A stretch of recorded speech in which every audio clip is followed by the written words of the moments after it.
what do you think? Like, do budget phones also deserve the software update attention? I mean, 6, 7 months, 8 months, 1 year happens, and still, It's when you get breaking. a proper stable update, it breaks phones. They're stacking power on top of power on top of power to enhance their lead. Yes. Per se. Yes. But I mean, it's not exciting enough. One brand that I think is doing well, not so much in terms of updates, but overall is.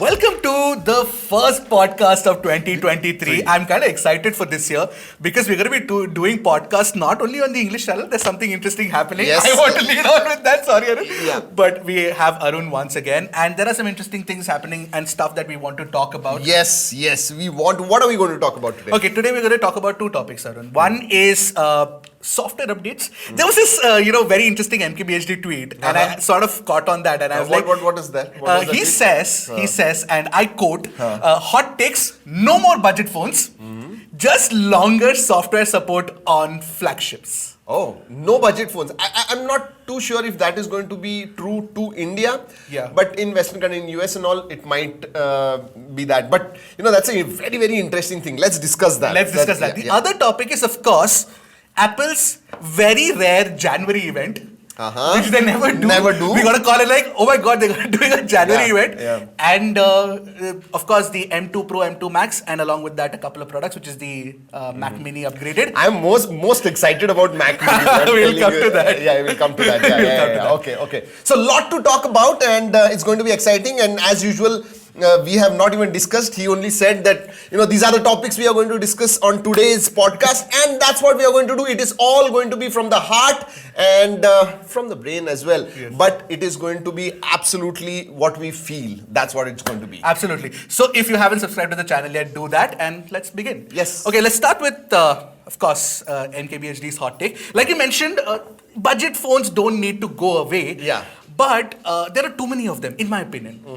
So what happens in that scenario is to provide support for every single budget phone. Sorry to interrupt, but what is a budget phone in your view? ASPs have gone up. Average selling price has gone up. Exactly. So earlier it was 10,000, 12,000 rupee was a budget phone. Nowadays it's 18 to 20,000 is what constitutes budget phone. And in India, more than 90% of people buy phones which are between 15 and 20,000. Yes. Earlier it was 10 to 15, now it is 15 to 20. So in India, obviously it's not going away. But for US, yes, it's going to be, I think what MKBHD tweeted is right, and I think that is where industry is moving. Right. With respect to the budget phones that we're talking about in the 15 to 20,000 category, what we generally get is 1 year of software update, right? Yeah. I mean, max they do. Yes. Very rarely 2 years, but I don't see that happening often. Like you've been. Yeah. In fact, 1 year update also is not there with a lot of brands, especially Navas and Infinixes of the world. Even I think the Redmi Note 11 Pro, if I'm not mistaken, was not updated. So that's something that we have to keep in mind. Yeah. So what do you think? Like, do budget phones also deserve the software update attention from brands? See, in my view, obviously every phone that comes in, whether it is 8,000 rupees or 80,000 rupees, that they need to have updates because people use phones for 2, 3, 4 years. So updates have to be there. However, I do understand brands' perspective. See, if they are going to launch a phone which is 14,000, 13,000 rupee phone, they don't have those budgets to have teams who will create OS updates. That is the reason why budget phones do not get updates, because they are constrained with the price. Also the hardware, right? Hardware, Most times the hardware would not be able to support the latest features that they're adding with the new software updates and everything. Yes. So that's one thing that you guys have to keep in mind. So keep your expectation in check. So if a brand promises 1 to 2 years of software updates and delivers it on time, that's good enough. That's good enough. That's seriously good enough. What is really, which I'm very happy about, one thing that brands have started doing, it is not in budget, but at least mid-range, premium mid-range and flagship, they have started promising updates. Yes. And Samsung started. Kudos to Samsung. And they've been delivering on it. Yes, they have been delivering, and they have gone ahead of Google themselves. They are saying our phones, most of them which are about 20, 25, 30,000, 3 years updates and 4 years security updates. I think that is really long enough if you're buying a 25,000 rupee phone. And I think that is also the reason why people are now started buying 25, 30,000 rupee phone rather than 15,000. One of the major reasons is those don't get updates, whereas the mid-range and premium mid-range and flagship get the updates. Get the updates. Samsung is doing it very, very well. Samsung is doing very well. So we're looking at the premium mid-range category. I think the 3-year update cycle is good. About when you're looking at phones under rupees 40,000, I suppose the premium 3 years is good enough. Yeah. And under 20,000, at least 2 years, or then 1 year under 15,000 hona chahiye. That is what it should happen. Absolutely. But it's not happening with everyone. Some brands are doing. So we have to call out the good brands, obviously. Yes. Now again, going to flagships, and flagships is where it matters. So you tell me which brands are doing it really well. We did a massive video last year. We'll do it this year again. We love doing those videos. Samsung is of course ahead of the curve. Yes. OnePlus has promised it. Now whether they will deliver or not is something that we'll track. Obviously, we are getting more people in the content team to do that as well. Yes. That and then of course Google. Google is doing it. What about Oppo and Vivo of the world? Vivo's been very good. Yes, Vivo I think is doing pretty well when it comes to updates. They have been consistently doing it, and I'm very happy about it. And I think if OnePlus is doing, that means Oppo also may do it. So that's what it is. With Vivo, we might not like how FunTouch looks, or the way it is not as clean or whatever, but at least they do give updates on time. Yes, that is good. Now that brings me to the most important thing, right? I mean, one thing our friend Ranjit keeps saying is that updates are breaking phones. Yes. But before we go on to that, I thought you would speak about this, but I'm going to. What about Realme and Xiaomi's of the world? Are they? Yes. We have not spoken about that. That is very important. Xiaomi is at least improving its game, I would say, from what they were earlier, because initially there were so many ads. Yes. There were so many, miscreant notifications, unnecessary ones. Abhi to filhal, it's not that bad. Yeah, no, it's not that bad. But updates, I'm not too sure. Especially Xiaomi, where, they give updates which are very, very delayed. Yes. And if they give a lot of times, it breaks your phone, your experience. There are bugs. Especially it started with, I remember Mi A1. That was that... the Android one phone. Yeah, stock Android one. And breaking cameras. Breaking cameras. And that has, in last 3-4 years, that has consistently been happening. So Xiaomi needs to up their game. Xiaomi includes Poco as well. But Poco has given good promises and has been delivering it as well. So that is what the scenario is as far as updates go. By the way, I'm going to ask people here. I want to know how many of you here, there are about 7 people here. How many of you using Xiaomi phone? Anybody's using a Xiaomi? We are talking about the people who are shooting. Behind the camera. There are 3 cameras. No. Achha, no one. Vivo? Anyone using Vivo? No. Samsung? Yes. We have... so Samsung, Suraj. you have got what Android this thing you have? Android 13. Android 13. Okay, anyone else using? That's the latest one. Okay, you?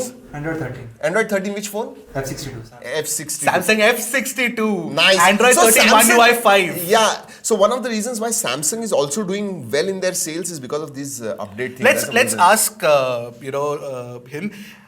Did you buy a Samsung phone because you are going to get updates regularly? First of all, no. It was the best phone when I was buying. Okay. Oh, it was the best phone when you. So the updates were not the major criteria, but it should be because your experience depends on the software, new features, updates. That is very important. That should be an important and buying also security, right? Yeah, security perspective. That is even more important. So, everybody should take it seriously. Yep. And any iPhones here? iPhone, okay, 2. You are using which?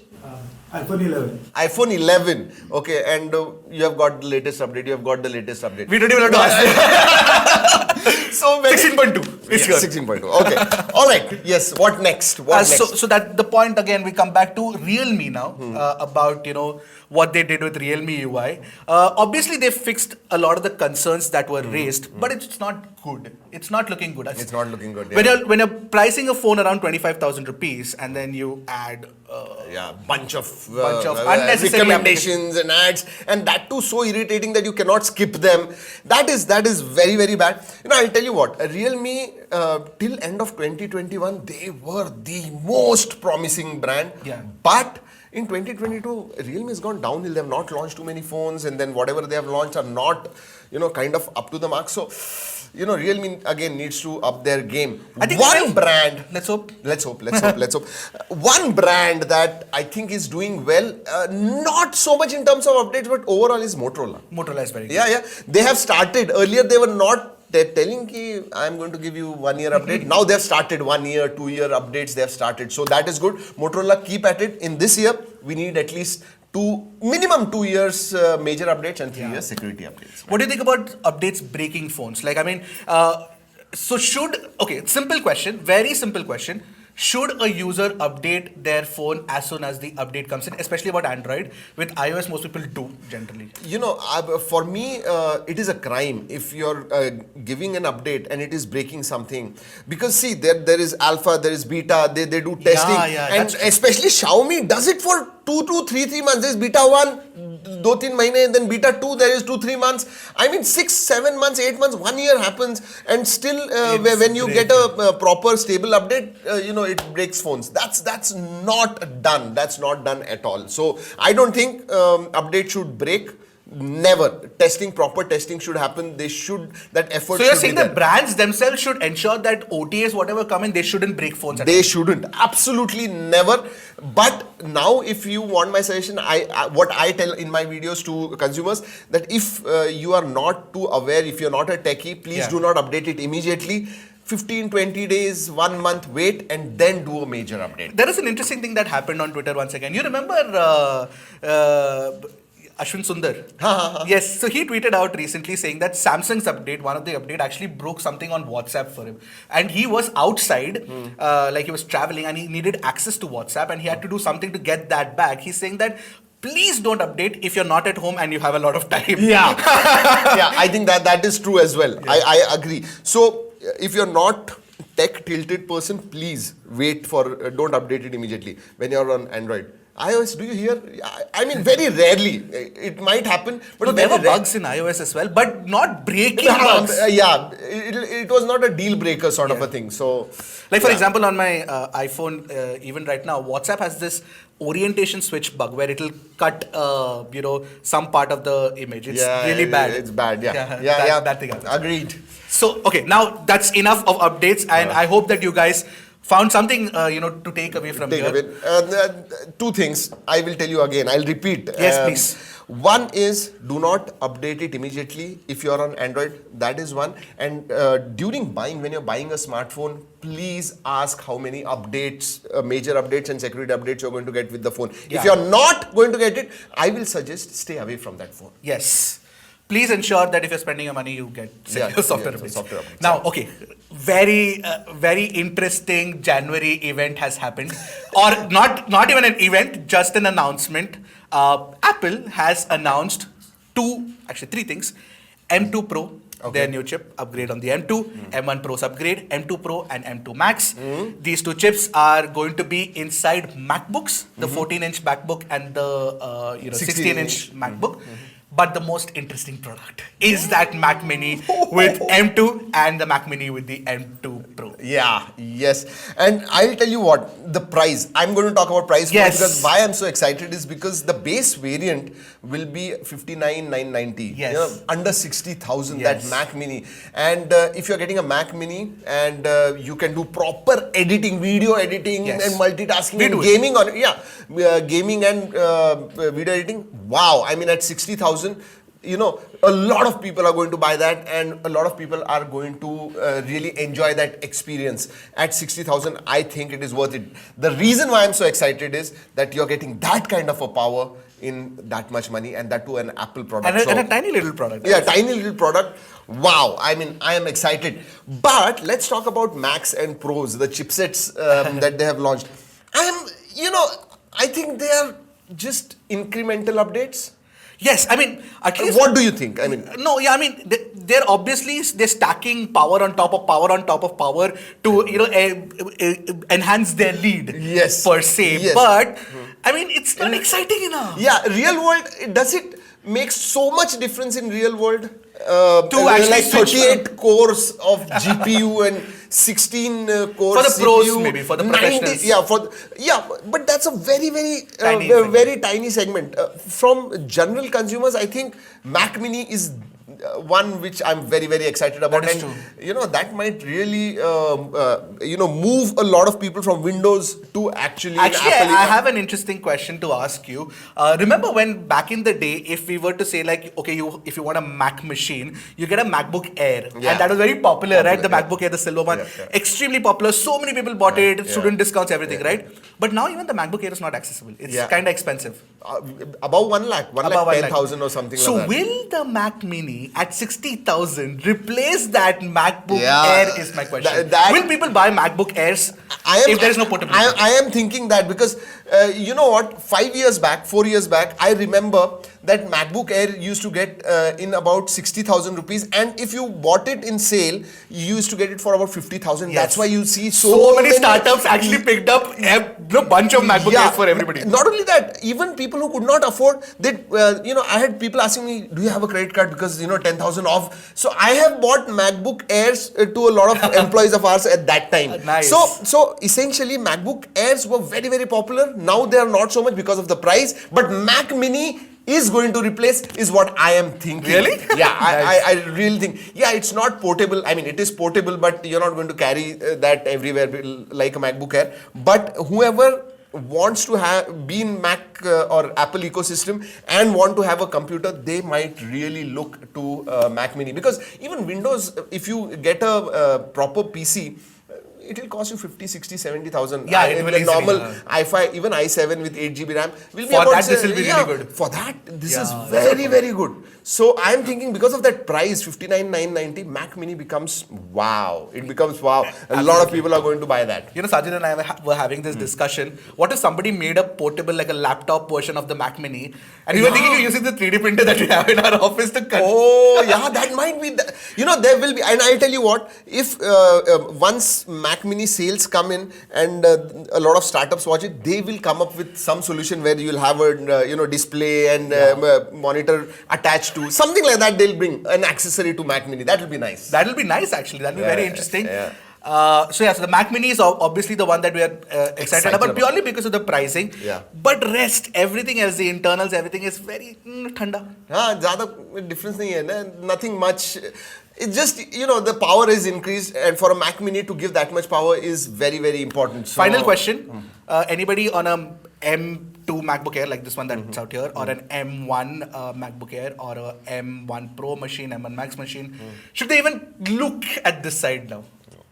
Obviously not. I don't think so. I really don't, because it already has so much of power. I don't think they should. It's just incremental update, like I said. What do you guys think? I mean, you should tell us in comment section that what do you think about these new launches, these new chipsets from Apple, and about Mac Mini. Tell me, who is into Apple ecosystem here? Okay, you are there and you are there. Mac Mini, what do you think about Mac Mini? It's good option actually. It's good option, right? Yes, see? He actually was talking about it. I think I remember him having a conversation with me. I wanted to get update. I have a MacBook Pro 101. It's 2012. 2012 MacBook Pro you have. Okay. I wanted to update, but the latest price of Price. That's exactly that's the what we are. point. So Milind here, who is behind the camera, he's saying that he bought a MacBook Pro 2012, right? And he wanted to update it. 2012 edition at 2016. 2012 edition He wanted in to- 2016. That's what happens in India. We do that. We do, of course. Previous 2-3 generation, because the price goes low, and he wanted to upgrade it. He said, no, it is out of question, the prices. So Mac Mini becomes a very interesting and I have an feasible interesting choice. question on top of that for Milind himself. What if you get an M1 MacBook Air or something like that for cheaper now, if they're still in stock? Would you consider that? You'll go for it. Rather than Mac Mini, you'll go for a MacBook Air laptop. Yes. Oh. Because it's portable option. Yes. So what I think is, Mac Mini who want it right now and they don't have this thing where they need a display and portability, they will go for Mac Mini. But MacBook Air, two generation previous, costing less, will be more popular. More popular. Interesting. All right. I think that was a good conversation. Yeah. I hope you guys liked it. And this is what we do. You know, nowadays, especially in Jan, we are chock-a-block, and Feb is going to be travel. I can't even imagine the amount of travel we are going to have. So we have tried to, have this podcast right in the middle of, when we get time. But Feb, we will do it probably from Europe. From Barcelona? Barcelona. Oh, that will be interesting. So next. We are definitely doing a podcast in Barcelona, 100%. Done. That will be fantastic. Yes, the next podcast next month in Barcelona. It's going to be a lot of fun. Yeah, with that. With that, we close and see you guys in the next one. Until the next one, keep tracking and stay safe.